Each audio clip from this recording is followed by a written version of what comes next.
it's all good. You know, my first guest tonight from her Emmy award-winning role on ER. And tomorrow night, her new play, Intrigue with Faye, opens at the Acorn Theater right here in New York City. Please welcome the lovely Julianna Margulies.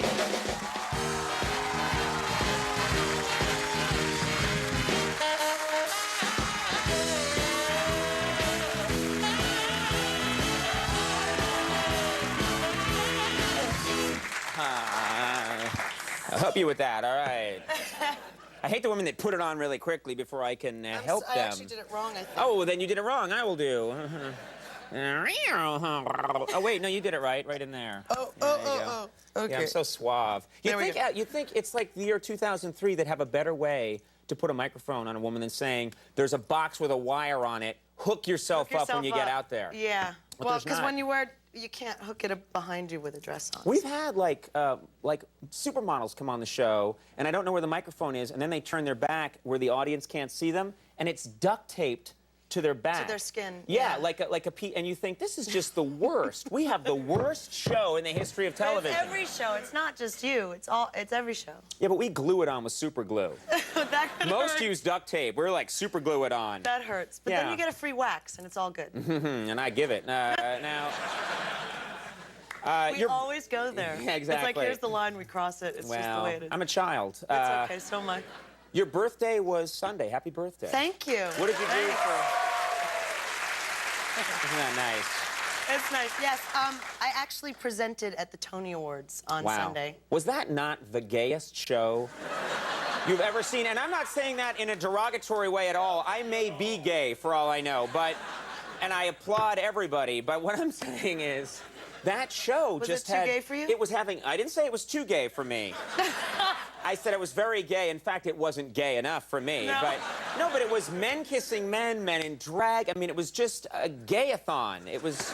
It's Broadway. It was, I mean, yeah, you know, thank God. Right. Well, I thought it was fabulous. I was very excited. I got to present my old co-star, who I did another play at Lincoln Center with, won the Tony for Best Featured Actor, and he thanked his boyfriend, and I thought it was kind of great. I think it's time we just moved on.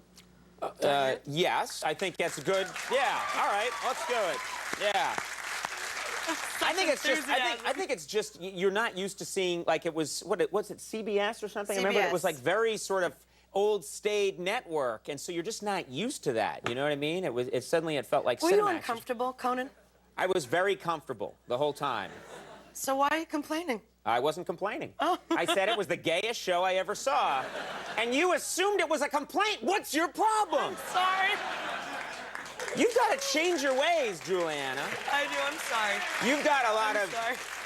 You've got to learn to think outside the box a little. I do. I'm a little, you know, we're opening tomorrow night, and our last preview is tonight, so I've got a script in my head, and I'm not thinking straight. Oh, really? Well, let's talk about a few things. You just shot a film in Prague. We'll get to the play in just a second. I know where you're going. But I want to talk about Prague because I've always heard that Prague is... Party capital of the world. Party town. Yeah, and I've never been and experienced it. What are they doing in Prague that's so amazing as a party experience? You know, I'll tell you. And I'm not a big drinker until I went to Prague. Yeah. Where you developed a horrible problem. Well, it's cold, so you got to stay warm somehow, and I understand why they all drink. Right. And blankets are expensive. Yeah. I could buy a sweater or drink alcohol. Which should I do? It's not so bad. And also, you sort of would feel an oddball out if you didn't, because everyone is. But what I learned is, you know, we do tequila shots with lime and salt. That's the traditional kind of way that knew about. Everyone does it, yeah. It's all changing now. It's called tequila, cinnamon, and then an orange. And it's like eating a tequila vanilla cookie. There's something so divine about the entire... There is a tequila vanilla cookie you can buy. Nabisco makes it for children. For wee ones. Yeah, little children just teething. Have your tequila cookie. Yeah. But you start, and you sort of start feeling like you're just eating cookies. And next thing you know, you can't walk home. Right. You're just saying, cookie, cookie. You know, it was weird. I would love to order that drink, but I would be too self-conscious to go to a bar and ask for cinnamon and an orange? Ask for cinnamon. Say, like, could I have some cinnamon, please? Well, you know, you could bring it with. Bring cinnamon with me. Just bring it in your pocket. That's real macho, yeah. I got my cinnamon, I got my Pop-Tart.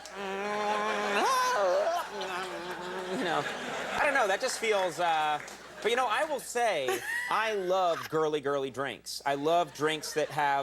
That's because you're a girly man. Yeah, I am. And I'm going to say it. I just love... I don't care. At this point, what do I care? I love drinks that have, like, fruit in them, that have, like, a Starburst swirling around in there. I do, too. I think it's because we're not real drinkers, though.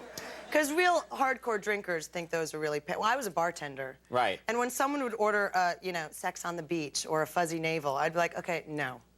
You either get a martini, like, drink. See, those drinks you just mentioned are too macho for me.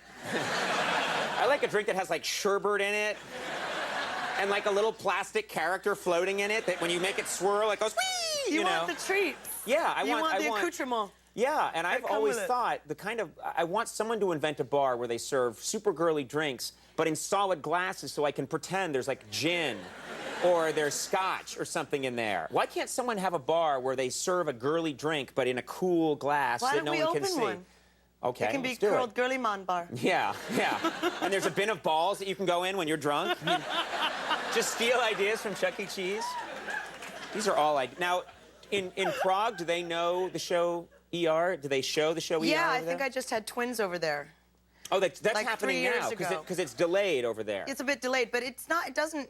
They don't speak Czech, and it's German. They dub it in German. They dub it in German. I'm very good in German. Do you like yourself when you're speaking German? No. Why not? Because the Spanish and the French, which I've seen, is just so much sexier. The German just comes out a little hard. So even if you're saying well, no, don't mean to. Yeah, but no, but we get letters now from the anti-German defamation. No, we're on very late. No one will see this. It's just 3 guys at home. What? I'm just curious. Yeah, because the problem with German is that even a soft, tender line like "I love you, please don't go" comes out as "Das dich laufen." Yes. Das darf dich lieben. Nein, bitte stopp. And it's hard to like just kind of chill out and enjoy. No, but that's not good. Yes. That was good. That's how I sound after 3 girly drinks. I'm doing that. And I've got like red all around my mouth. Now looks like I have lipstick on. Maybe you should MC the Tonys next year. Yeah, that'd be great. They're gonna love it after my comments tonight. Last year I said it was the gayest show ever, but this year let's have fun. Whee!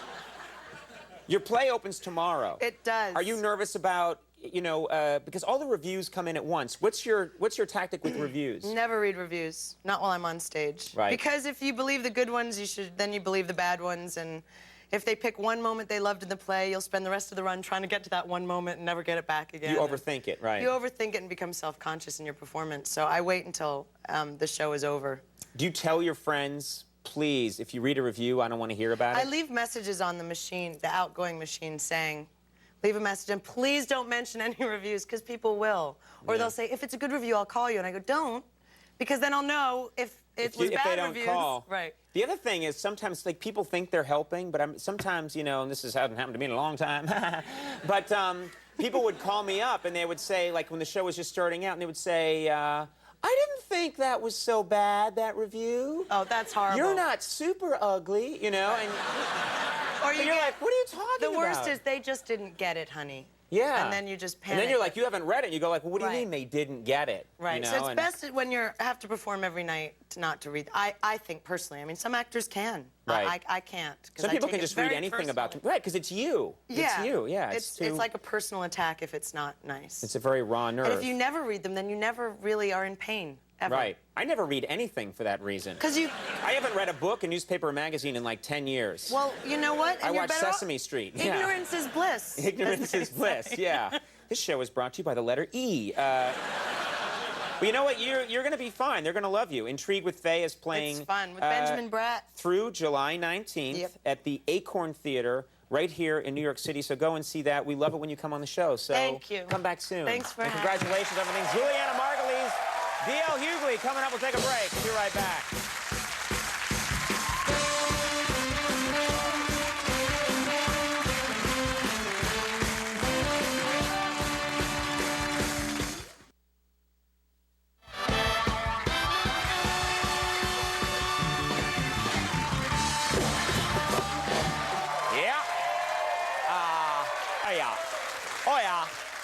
Oh, yeah. All right, we got a fine show tonight. Coming up tomorrow night, great show from the brand new movie Hollywood Homicide. Josh Hartnett's going to be on the show.